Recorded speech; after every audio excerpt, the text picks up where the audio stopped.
Hello guys, I'm Destin Davis and welcome to the channel. Here you'll find everything you need to know about the Bears. Chicago's path forward hinges on choices the organization hasn't yet made public. The front office faces pressure points across the roster, veteran contracts that carry significant cap weight, emerging talent that demands playing time, and defensive gaps that could define next season's ceiling. Each decision will either accelerate the rebuild or extend it. The Bears entered this stretch with legitimate playoff aspirations, but recent performances have exposed vulnerabilities that can't be ignored. Production from key offensive pieces has declined, while younger players push for larger roles, creating natural friction in roster construction. Meanwhile, the secondary faces potential turnover that could reshape the entire defensive identity. What happens next will depend on how leadership weighs present competitiveness against future flexibility. The organization must balance immediate needs with long-term vision, and the choices made this offseason will signal which direction the Bears are truly headed. Let's check out all the details. But first, can I ask you a quick favor? If you're enjoying the content, just hit that like button. It helps us more than you think. Thank you so much. Chicago absorbed a crushing 28-21 defeat against Green Bay, surrendering first place in the NFC North and raising urgent questions about offensive consistency. The setback wasn't merely about the final score, it highlighted deeper concerns about key contributors and whether the current roster configuration can deliver when stakes escalate. DJ Moore's performance against the Packers drew immediate scrutiny. With Rome Odunze out due to a foot injury, Moore recorded a single reception that lost 3 yards on 3 targets, a stat line that magnified existing doubts about his fit within the offense. The absence of production at a critical moment intensified speculation about whether Moore remains central to Chicago's plans. Moore has accumulated 39 catches for 498 yards and 3 touchdowns this season, representing a sharp decline from previous campaigns. The statistical regression hasn't gone unnoticed. NFL.com's Greg Rosenthal publicly questioned Moore's tenure in Chicago, noting on social media that while Moore still offers value, I doubt it's the Bears who will ultimately benefit from it.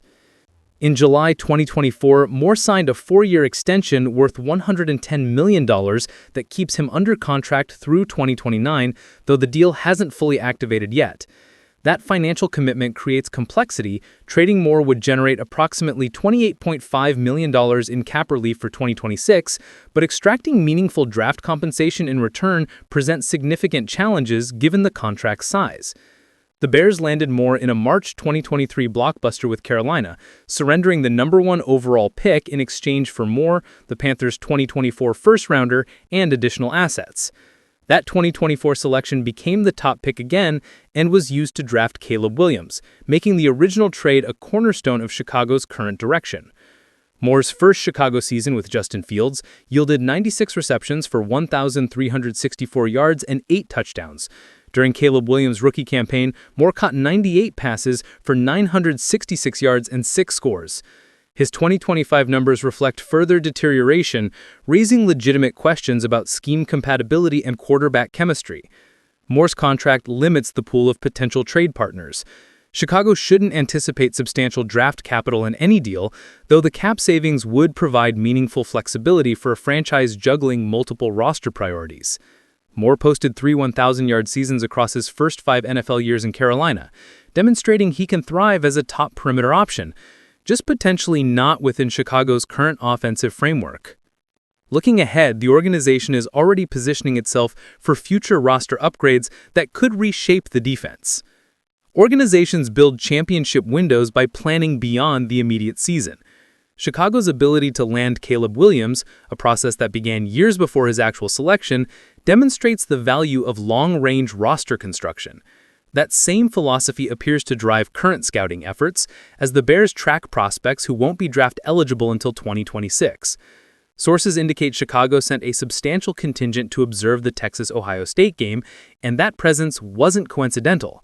Bears evaluators were reportedly focused on Ohio State safety Caleb Downs, a prospect the organization is said to be absolutely in love with based on internal assessments. Kevin Byard and Jaquan Brisker are both scheduled for free agency following this season. While Brisker could receive an extension, there's genuine risk that Chicago will need to replace at least one starting safety. Securing a prospect of Downs' caliber would represent a franchise-altering acquisition for the defense. Draft analysts widely regard Downs as potentially the top safety in the 2026 class, with evaluators drawing parallels to Eric Berry and Ed Reed. Chicago hasn't had a defensive back with that combination of range and playmaking ability since the peaks of Eddie Jackson and Mike Brown. Adding Downs would fill a long-standing void in the secondary. The enthusiasm is tempered by practical reality. Projections slot Downs within the top 10 picks, placing him beyond Chicago's reach unless the team suffers an unexpected collapse or general manager Ryan Poles orchestrates an aggressive trade-up. For now, the front office is gathering information and evaluating whether acquiring such elite talent is feasible. Closer to home, another veteran faces an uncertain future as his role continues to diminish with each passing week. Cole Kmet has delivered steady production throughout his Chicago tenure, but his snap count and target share have contracted as Colston Loveland has claimed a larger piece of the tight end rotation. That reduced involvement, combined with contract structure and cap considerations, led ESPN's Dan Graziano to list Kmet as a potential surprise release when teams begin trimming payroll. Kmet's contract runs 2 more seasons at approximately $10 million annually, with minimal guaranteed money remaining. The dead cap penalty on a release would be relatively small, around $3.2 million according to reports, making the move financially palatable for an organization seeking spring cap flexibility. Kmet's usage this season reflects his diminished role alongside Loveland's emergence.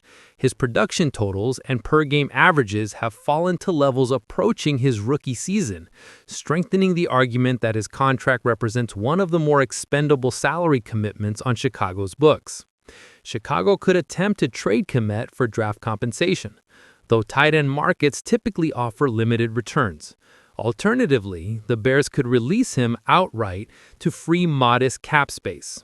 The third option is retaining him through the remainder of his deal, which extends into 2027 if the organization values his veteran presence and dual-threat capability as a blocker and receiver.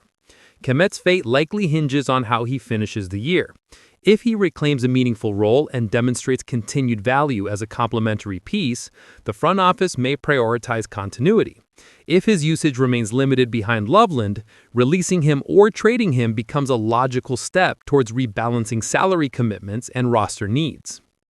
On the defensive side, one addition could instantly transform the unit from solid to dominant overnight. Green Bay's acquisition of Micah Parsons before the season began reset competitive expectations across the division. For Chicago, the thought experiment of adding a pass rusher of Parsons' caliber illustrates the defensive leap that would occur with a true superstar edge presence and highlights the gap between competent and elite that still exists on the roster. When Green Bay secured Parsons in a trade, it registered as a division-shifting transaction.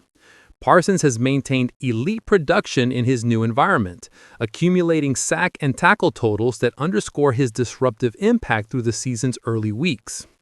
What Parsons would mean for Chicago's defense?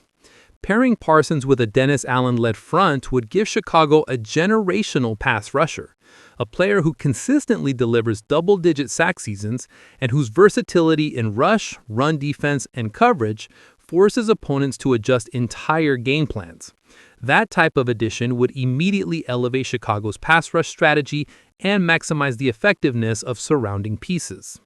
The Bears attempted to strengthen the edge earlier by signing Dayo Adeyingbo, but he suffered a season-ending Achilles tear, leaving Chicago thinner than anticipated along the perimeter.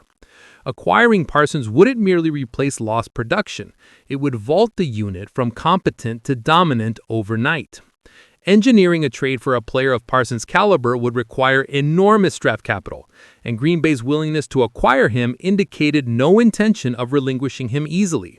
Still, the hypothetical underscores Chicago's ambition. Combining an elite edge with the existing defensive foundation would transform the Bears into a legitimately feared unit across the league. If you could snap your fingers and add Micah Parsons to the Bears' defense, would you do it knowing the massive cost in draft picks? Do you think Chicago's pass rush is the biggest missing piece, or should they focus on other positions? Could a Dennis Allen defense with an elite edge rusher finally put the Bears over the top?